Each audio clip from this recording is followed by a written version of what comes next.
কোরবানির পশুটা আপনি হালাল টাকা দিয়ে কিনেন আর হারাম টাকা দিয়ে কিনেন, আপনার পশুটা কিন্তু ঠিকই জান্নাতে চলিয়ে যাবে গো বাবা। কিন্তু আপনি যে হারাম টাকা দিয়ে কিনছিলেন, আল্লাহর আদালতে আপনার হিসাব দিতে হবে।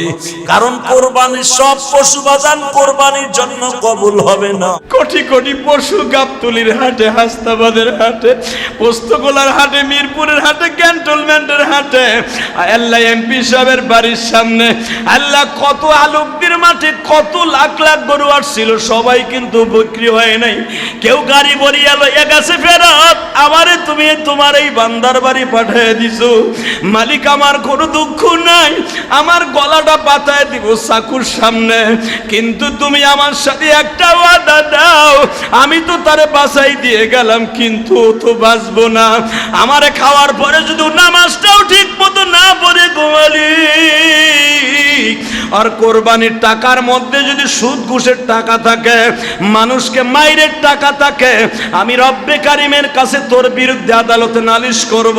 আল্লাহ আমারে হারাম টাকা দিয়া কিনিয়া কোরবানি ওয়াজিব আদায় করতে চায়, মালিক ওরে জাহান্নামে না দিয়া পর্যন্ত ইয়া লাইতানি কুনতু তুরাবা, আমি পশু কোনোদিন মাটি হব না।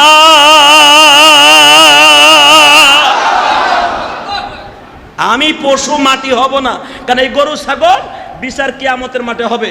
ইয়াউমা নাহশুরুল মুত্তাকিন, গরু ছাগল কুত্তা বিলাই সবার হিসাব হবে। হিসাব হওয়ার পর আল্লাহ বলবে ইয়া লাইতানি কুনতু তুরাবা, তোরা মাটি হয়ে যা। এই গরুতে বলবে আমি মাটি হব না, ওরে জাহান্নাম দিয়ে রাখ পর্যন্ত।